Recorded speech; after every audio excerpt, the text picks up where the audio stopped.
Bonjour à tous et bienvenue dans Smart Bourse. Smart Bourse, votre rendez-vous bourse 2 fois par jour en direct sur Bismart à midi et demi. Tout d'abord, une demi-heure pour commenter et regarder la tendance à la mi-journée, notamment sur les marchés européens, mais revenir également sur les actualités qui animent les marchés financiers avant la grande édition du soir à 17h, 1h cette fois-ci pour revenir donc sur les actualités et les tendances en ce qui concerne les marchés financiers. Et au sommaire de cette séance boursière, les marchés européens semble vouloir maintenir le rebond enclenché en fin de semaine dernière avec un CAC 40 qui reste à l'équilibre actuellement après une légère progression ce matin. Et un CAC 40 qui reste au-dessus des 6000 points. Le DAX qui se maintient également en hausse d'environ 1% actuellement, tandis que les contrats futurs sur les indices américains laissent pour le moment une ouverture dans le vert de Wall Street, un début de semaine optimiste alors que le spectre d'une récession aux États-Unis et en Europe alimente les craintes des investisseurs d'un côté, mais laisse également espérer à certains d'entre eux une politique monétaire des banques centrales moins resserrée que prévu. Les estimations d'inflation publiées cette semaine, avec notamment l'indice PCE Core aux États-Unis jeudi, devraient donner aux investisseurs un peu plus de visibilité sur le sujet. Il n'empêche que des analystes chez JP Morgan ou encore chez Goldman Sachs voient dans ce rebond le début d'un mouvement plus conséquent. Nous en parlerons dans Smart Bourse. Dans ce contexte, il est un indice que l'on mentionne assez peu, mais qu'il est intéressant de suivre. Il s'agit de l'or qui a fait parler de lui ce week-end, puisque les membres du G7 vont s'accorder sur une interdiction d'importer de l'or neuf en provenance de Russie, et ce dans le cadre d'un élargissement des sanctions contre Moscou. L'or dont le cours progresse légèrement ce matin. Comment regarder cet investissement et que nous dit le cours de l'or sur le contexte actuel? C'est un des sujets que nous traiterons également dans Smart Bourse avec John Plassard, spécialiste en investissement chez Mirabeau. Mais nous commencerons comme d'habitude cette semaine et cet épisode de Smart Bourse donc avec le plan de trading accompagné comme d'habitude par Romain Daubry, membre de la cellule Info d'Experts de Bourse Direct.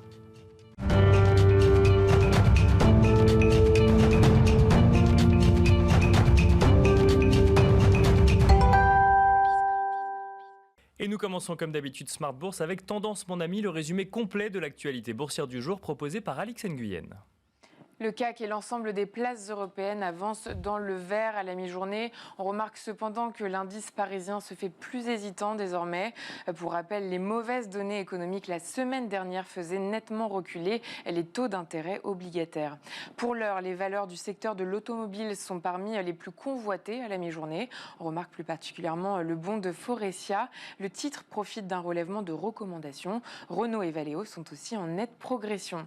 Cette semaine, le forum organisé par la BCE sera suivi de près. Le discours de Christine Lagarde demain est particulièrement attendu alors que la BCE se prépare en juillet à remonter ses taux d'intérêt pour la première fois depuis 11 ans. À noter que les dirigeants du G7 sont réunis en Allemagne à l'occasion d'un sommet dont devrait émaner un embargo sur les importations d'or russe. On retient aujourd'hui que la Russie fait défaut sur sa dette étrangère pour la première fois depuis 1918. Moscou n'a pas été en mesure de régler les intérêts dus sur ses obligations en dollars et en euros à l'expiration d'un délai de grâce de 30 jours ou la conséquence directe de sanctions prises après l'invasion de l'Ukraine, la Russie pourrait se voir durablement privée d'accès au marché de dette. Sur le plan des indicateurs seront publiés jeudi la statistique des revenus et dépenses des ménages américains et la composante PCE des dépenses de consommation personnelle. Il y aura aussi les chiffres des prix à la consommation dans la zone euro publiés vendredi. Mais avant cela, nous surveillerons cet après-midi l'évolution des commandes de biens durables aux États-Unis pour le mois de mai, mais aussi les promesses de vente de logements du même mois. On termine avec un focus sur quelques valeurs à suivre. La Commission européenne autorise le vaccin contre le Covid-19 de la biotech franco-autrichienne Valneva sur le marché européen pour une primo-vaccination chez les adultes âgés de 18 à 50 ans. Son action grimpe après avoir progressé de près de 60% la semaine dernière suite à l'annonce de l'autorisation de son vaccin par le régulateur européen. Et puis Plastic Omnium a signé dimanche un accord avec le groupe Axia en vue d'acquérir la division Power dédiée entre autres à la fabrication de batteries électriques. Le titre de Plastic Omnium progresse aussi. Voilà donc Tendance mon ami, le résumé complet de l'actualité boursière du jour proposé par Alix Nguyen. On regarde tout de suite la tendance du CAC 40 au moment où on se parle. CAC 40 à l'équilibre, plus 0,09% à 6078 points.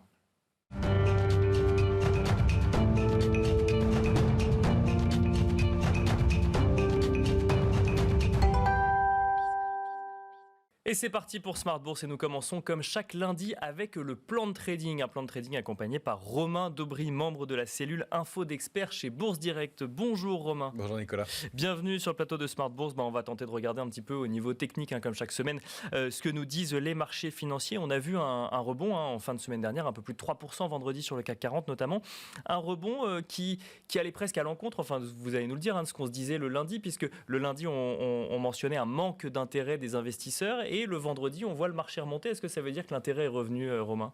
Alors en fait, c'est pas à l'encontre, c'est qu'il n'y avait pas d'intérêt, donc une page blanche en fait à ouvrir. C'est-à-dire qu'il y a eu beaucoup de pression baissière depuis le mois d'avril sur les différents indices mondiaux, notables sur le futur CAC 40 aussi, avec une ouverture d'intérêt sur le CAC 40, sur le futur, au fur et à mesure de la baisse, contre 6680, 6545 points et puis 6315, 325 points.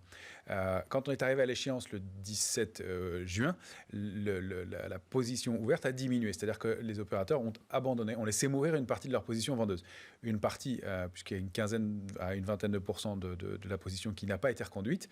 Donc ça a laissé ouvert un champ de possibles pour construire cette nouvelle échéance. Et on a vu toute la semaine, en fait, le marché accumuler au-delà d'un niveau, 5838 points, et puis décider, après cette zone d'accumulation, de sortir par le haut, au-delà de cette zone d'accumulation. Alors c'est un rebond qui est assez fragile pour l'instant. D'accord. On le voit, on le note notamment grâce au volume. Les volumes quotidiens étaient de l'ordre de 3,5 milliards. Vendredi, on a progressé de 3,26% sur l'indice CAC 40 dans un volume de 3,7 milliards. C'est-à-dire qu'il y a plus absence de pression baissière et des vendeurs qui sont plus en retrait pour l'instant, qui n'ont probablement pas disparu, qui se manifesteront probablement, pourrait se manifester un peu plus haut, aux alentours de 6300, 315 points. Probablement, ça peut être un niveau à surveiller.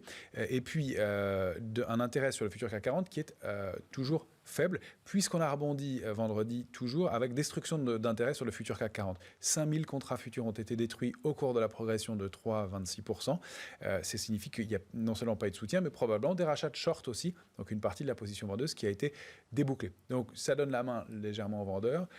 On constate qu'il y a eu des points d'entrée intéressants sur des valeurs de croissance qui étaient en retard et qui étaient vraiment qui ne présentaient, que les opérateurs ne recherchaient pas depuis plusieurs semaines. Donc il s'est passé quelque chose de ce côté-là aussi.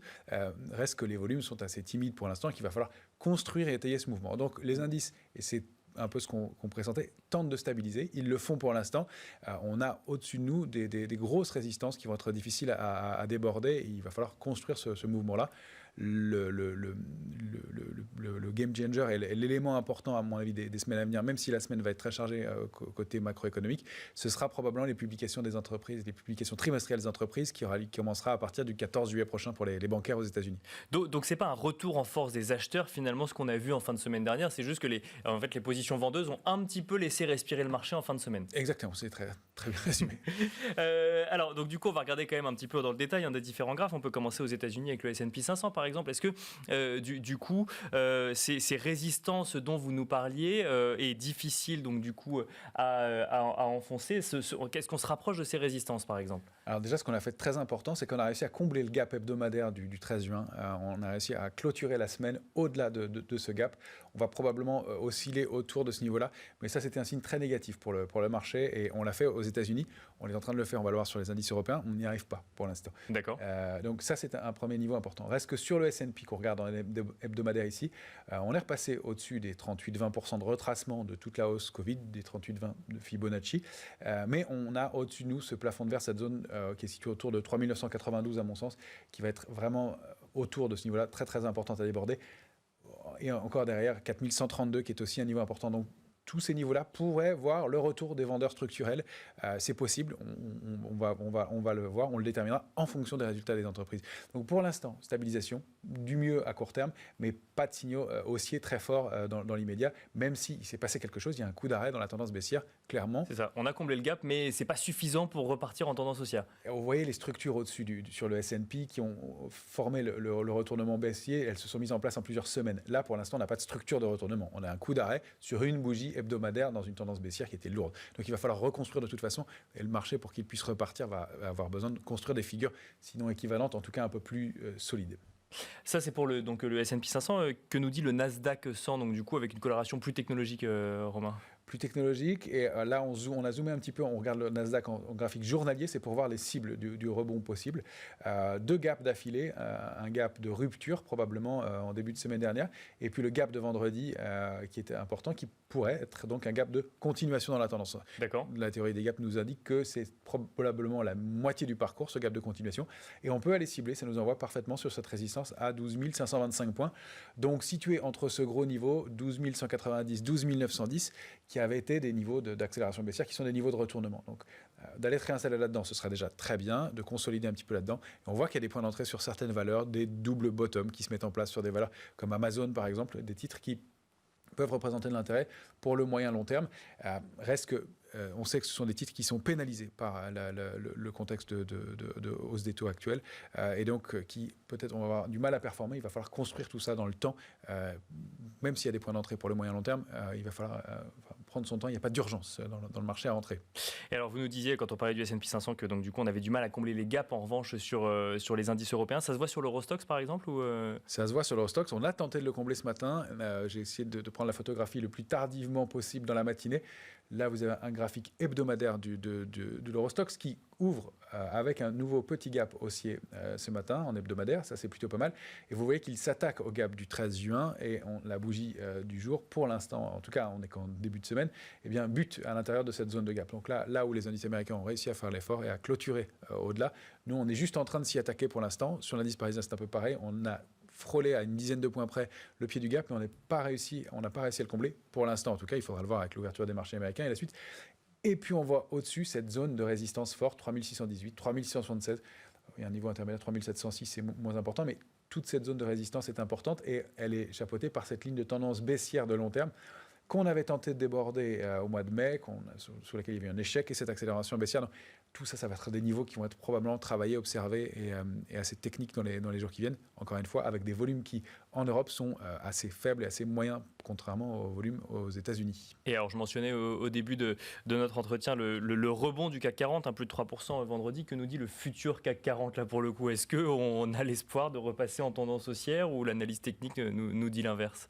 Elle nous dit qu'on est déjà revenu en zone de neutralité, ce qui est pas mal. On était dans la zone d'alerte, on avait mis notre niveau de retournement à 5724 points. Et en 2 séances, si je comprends bien ce qu'on voit sur le graphique. Complètement. Là, c'est un graphique du futur CAC 40 en 14 heures. On utilise 14 heures parce que c'est le temps d'une cotation du futur CAC 40 qui ouvre à 8 heures et qui clôture à 22 heures. Donc ça donne plus d'indications. Et on voit grâce à ce graphique en 14 heures qu'on s'est appuyé 7 fois sur le niveau de 5838 points, qui était un niveau intermédiaire qui devient un niveau important, qui sera le niveau d'alerte si on devait aller le retester. On réintègre donc, on déborde 6037, qui était notre pivot pour repasser en zone de neutralité. On est donc au milieu de cette zone de neutralité. On n'arrive pas à aller combler ce gap pour l'instant. On n'y est pas parvenu encore, ce qui est à 6159 de mémoire. Et il faudrait se réinstaller au-dessus, dans l'idéal au-dessus de 6177. Et puis on a ce gros plafond de verre, 6315 points, sur lequel il peut y avoir des bagarres aussi importantes à nouveau. C'est au-dessus de ce niveau-là, en clôture et sur plusieurs clôtures, qu'on pourrait considérer qu'on repasse en tendance haussière. On n'en est pas encore là. Il va falloir, encore une fois, étayer tout ce mouvement. Et voir du coup un peu plus d'acheteurs potentiellement arriver sur les marchés financiers. Même si on voit qu'il y a un peu d'intérêt, que bien, comme l'annoncent les gestions, ils ont envie de reprendre un petit peu de risque sur ces niveaux-là, mais ils le font de façon prudente et on le voit, ça se traduit dans les volumes. Côté matières premières, alors matières premières qui ont fait beaucoup parler d'elles ces derniers temps, on a vu un recul notamment d'un certain nombre d'entre elles, notamment sur les métaux industriels ou une stabilisation sur le pétrole ou en tout cas ce matin après des semaines un peu plus agitées. Que nous dit le CRB, Romain? Le CRB donc, qui est un panier de 19 matières premières composé de pétrole à 25%, de gaz à 5%, donc eh bien, a évolué au sein d'un biseau, de haut de marché, un biseau donc, qui traduit l'épuisement du mouvement avec un gap de rupture hebdomadaire en début de semaine dernière qui donc, nous indique la fin du mouvement haussier sur le CRB pour le moyen terme en tout cas, et donc probablement peut-être pas une baisse très marquée, mais une possible évolution dans un trading range, donc qui pourrait mener donc entre 24,47, 27,57. On préserve ce matin le niveau de 26,50 qui est un niveau intermédiaire. Si on avait des extensions baissières, on pourrait descendre jusqu'à 23,36 sur ce panier. Donc c'est un Lixor ETF qui représente le CRB. En tout cas, la dynamique haussière qui est en place depuis plusieurs semaines est arrivée à un sommet et probablement on ne verra pas de nouveaux points hauts tout de suite. Donc peut-être cette détente du côté des matières premières permet aussi au marché de réaccélérer un petit peu. Et alors justement, parce que vous êtes venu également avec le graphique du Nasdaq Biotech, le Nasdaq Biotech dont on parle quand même depuis plusieurs jours, où on sent un léger regain d'intérêt pour cette thématique après l'avoir laissé de côté quand même pendant plusieurs semaines. Plusieurs mois. Le Nasdaq Biotech évolue sous une ligne de tendance baissière de long terme maintenant, et ce graphique hebdomadaire montre que déjà qu'on s'intéresse et qu'on va jeter un œil à un actif qui a pris 9% au cours de la semaine dernière, donc c'est significatif. Après un double bottom, 2 appuis à plus d'un mois d'intervalle sur un niveau de support important, 3340, et qui s'attaque à un niveau de résistance important. Alors, le débordement de 3855 et de la ligne de tendance baissière qui est située aux alentours, je vous ai mis le support intermédiaire, 3962, permettrait au Nasdaq Biotech d'accélérer. Il va peut-être falloir consolider un peu cette hausse de quasi 10% sur une semaine, mais il se passe quelque chose aussi, et il y a de l'intérêt sur ce secteur-là qui était très très en retard et très oublié depuis quelques temps. Donc, voilà, des signaux d'amélioration, on en cherche dans un marché qui était un peu déprimé. Et alors, pour conclure, Romain, on n'a pas de graphique pour le coup, mais votre avis sur l'or, on en parlera dans un instant, sur notamment ce retour potentiel d'investisseurs, l'or qui normalement a un rôle de valeur refuge dans des contextes un petit peu d'incertitude. Vous continuez, vous, à voir un potentiel dans l'or ? Oui, dans l'or et dans l'argent, ce sont deux actifs alors pour des raisons différentes, mais l'or, oui, devrait et réussit à se stabiliser au-dessus de 1814 $ l'once. On aimerait bien l'accélération au-delà de 1836. Ça fait partie des actifs qu'on surpondère aussi dans l'immédiat, étant donné que oui, il y a un foyer et un peu d'intérêt, mais le mouvement a du mal à se déclencher. De la même façon sur l'argent, qui lui, en revanche, devrait être utilisé qui est utile dans le secteur de l'industrie, et qui, à mon avis, sous-performe par rapport à ce qui pourrait l'être dans les semaines qui viennent.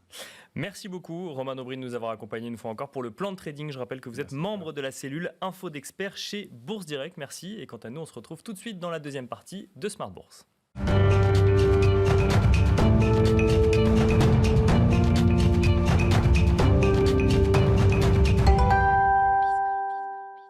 Et nous continuons donc dans Smart Bourse à tenter de comprendre un petit peu le contexte économique et financier actuel après le rebond vendredi des marchés financiers. Un rebond qui semble vouloir se maintenir sans pour autant être confirmé dans un premier temps, en tout cas vouloir se maintenir au moins sur le CAC 40. Pour en parler, nous avons le plaisir d'être en duplex avec John Plassard, spécialiste en investissement chez Mirabeau. Bonjour John Plassard. Bonjour Nicolas. Bienvenue sur le plateau de Smart Bourse. Alors je parlais du rebond des marchés financiers enclenché en fin de semaine dernière avec une séance de vendredi qui a eu un rebond assez conséquent, notamment sur le CAC 40. On voit plusieurs analystes, John Plassard, notamment Goldman Sachs ou encore JP Morgan, qui estiment que le rebond pourrait être encore plus probant que ce qu'il est actuellement, alors même qu'on voit notamment l'indice parisien se stabiliser pour le moment. Qu'est-ce qu'il faut en penser selon vous ? Écoutez, d'abord, il faut voir pourquoi les marchés ont rebondi jeudi et vendredi. Il faut rappeler qu'ils avaient aussi rebondi jeudi sur une statistique économique aux États-Unis et en Europe, où on a vu les PMI, manufacturiers des services et composites, qui étaient nettement en dessous. Donc, qui laissaient entendre que la décélération économique était en cours. Et donc là, vous avez vu les anticipations. Vous savez, la prochaine réunion de la Fed, c'est en juillet. Les anticipations étaient pour 75 points de base de hausse de la part des membres de la Fed. Et là, après ces chiffres catastrophiques, je dirais, de jeudi dernier, eh bien, les anticipations sont plutôt à 50 points de base. Donc là, ça laisse un peu plus de répit. On a l'impression que ça laisse un peu plus de répit sur les marchés. Donc ça, c'est le premier argument qui est partagé par toutes ces grandes banques. Après, la deuxième des choses, c'est évidemment qu'on est dans une zone de survente absolue et assez rare, puisqu'on n'a quasiment pas eu de rebond avant ces quelques jours la semaine passée. Et puis, on remarque aussi que les valorisations, qu'on le veuille ou non, sont revenues un peu plus attractives. On est moins cher qu'il y a un an, vous me direz, c'est évident, mais c'est quelque chose aussi qui est pris en compte. Et puis, on est aussi dans une situation où, et c'est ça aussi qui me semble très intéressant, c'est que lorsqu'on regarde depuis la Deuxième Guerre mondiale, on voit qu'à chaque fois que vous êtes dans la période d'une récession, ce qui n'est pas le cas actuellement, mais d'une période de récession, eh bien, le S&P 500 et les marchés européens eh bien, sont en hausse. En moyenne, 7,4% de hausse sur l'année en période de récession. Qu'est-ce que ça veut dire ? Ça veut dire qu'avec tout ce qu'on a entendu, avec la hausse de l'inflation, avec la décélération de la croissance, eh bien, on a peut-être des gens qui sont déjà, des investisseurs qui sont déjà en train largement d'anticiper cette récession. Et ça se traduit aussi par un léger rebond des marchés. Alors maintenant, évidemment, où on a plusieurs rendez-vous, notamment cette semaine, vous savez, la data dependency, on dépend vraiment des statistiques économiques qui sortent. Eh bien, ça va être très important pour voir si effectivement le rebond qu'on a et potentiellement qu'on aura cet après-midi sur les marchés américains, eh bien, va pouvoir se poursuivre un peu plus longtemps que ces 1 ou 2 jours qu'on avait dans une volatilité folle depuis maintenant plusieurs mois. Alors, sachant, John Plassard, qu'effectivement, donc on regarde les politiques des banques centrales, ce qui laisse anticiper, ou en tout cas, à partir du moment où on fait le pari, si je puis dire, d'une inflation à venir en fonction de la politique monétaire menée par la Fed notamment, et qu'on considère que les conditions ne seront pas réunies, on anticipe que potentiellement la Fed va devoir revoir à la baisse ses prochaines hausses de taux. Mais la Fed qui regarde un seul et unique indicateur en ce moment, c'est l'inflation. Alors on aura justement jeudi la publication de l'inflation, enfin de l'indice PCE Core aux États-Unis. Est-ce que du coup c'est sur la base de cet indice que on va voir les marchés évoluer à la hausse ou à la baisse? Oui, et vous avez tout à fait raison, Nicolas. C'est que en fait, la Fed à la base se base pas sur le PCI qui était passé, vous vous souvenez, de 8,3 à 8,6, et ça avait déclenché une véritable tempête sur les marchés, mais se focalise malgré tout sur le PCE. Alors c'est un calcul un peu différent du panier de la ménagère, et celui-là, si on prend le corps, est attendu dans un passage de 4,9 à 4,8%, et puis le PCE en plus global, lui, est attendu en légère accélération de 6,3 à 6,4. Qu'est-ce que ça veut dire? Ça veut dire que si le PCE confirme l'accélération, en tout cas sur le court terme, de l'inflation aux États-Unis, eh bien ici, on va de nouveau avoir des anticipations de 75 points de base pour juillet. Il faut rappeler que Jérôme Powell, la semaine passée, a répété que le combat contre l'inflation, eh bien, était sa principale préoccupation, même si on sait que, évidemment, monter les taux face au prix de l'énergie, ça ne va pas faire baisser le prix du baril, ça va plutôt même nous emmener vers une récession. Mais ici, on a bien compris qu'il fallait monter les taux pour 2 raisons. Première, inflation, je viens de le dire. Et la deuxième, pour préparer la prochaine récession. Qu'est-ce que ça veut dire? Avoir assez de munitions pour, lorsque on anticipera qu'on rentre en récession, pouvoir rebaisser les taux. Et c'est ça. C'est ce qu'on n'a pas en Europe, puisqu'on n'a pas encore monté les taux. Et potentiellement, si on ne peut pas l'exclure, la récession arrive plus rapidement en Europe, eh bien, la Banque centrale européenne n'aura pas de munitions, en tout cas pas de munitions en termes de taux. Donc ici, on est dans une situation, pour répondre à votre question, Nicolas, où effectivement, tout le monde regarde ce chiffre, tout le monde regarde l'inflation. Pour l'instant, le deuxième mandat de la Fed, qui est le plein emploi, on ne le regarde pas vraiment parce que on a le plein emploi aux États-Unis, mais c'est ce chiffre de mercredi qu'il ne doit surtout pas accélérer pour qu'on ait cette impression qu'effectivement, on est dans une nouvelle spirale inflationniste où le pic de l'inflation n'est en tout cas pas derrière nous. Rapidement, John Plassard, vous nous avez mentionné effectivement que le marché qui priceait une hausse de 75 points de base pour la prochaine réunion de politique monétaire de la Fed revient actuellement plus aux alentours de 50, mais ça va à l'encontre presque de cette volonté de la Fed de se donner les coups des franches pour pouvoir rebaisser les taux. Donc est-ce qu'on peut réellement anticiper une politique monétaire un peu plus accommodante qu'anticipée sur la prochaine réunion de politique monétaire? Écoutez, c'est une très bonne question. Il y a un mois, je vous aurais répondu, on n'écoute pas ce qui est en train de se passer. La Fed n'écoute pas les bruits qu'il y a à l'extérieur de son groupe, mais on voit qu'il y a un débat très très important au sein de la Banque centrale américaine, ce qu'on n'avait pas avant. Et ce débat, c'est ceux qui disent que plus on monte vite, plus ça impacte la croissance, et les autres qui disent qu'il faut absolument monter très vite pour combattre l'inflation, ce qui est Jérôme Powell. Donc avant, on avait la Fed parlait d'une unité, c'était une seule voix, et là on a vu que sur un seul chiffre, qui était le dernier PCI passé de, comme je disais, de 8,3 à 8,6 quelques jours avant, même si la Fed est censée s'occuper et se focaliser sur le PCE, eh bien, on peut changer d'avis très rapidement. Donc ici, ça va être assez compliqué. Et vous l'avez dit, c'est très compliqué à dire parce qu'effectivement, il faut tout faire pour combattre l'inflation.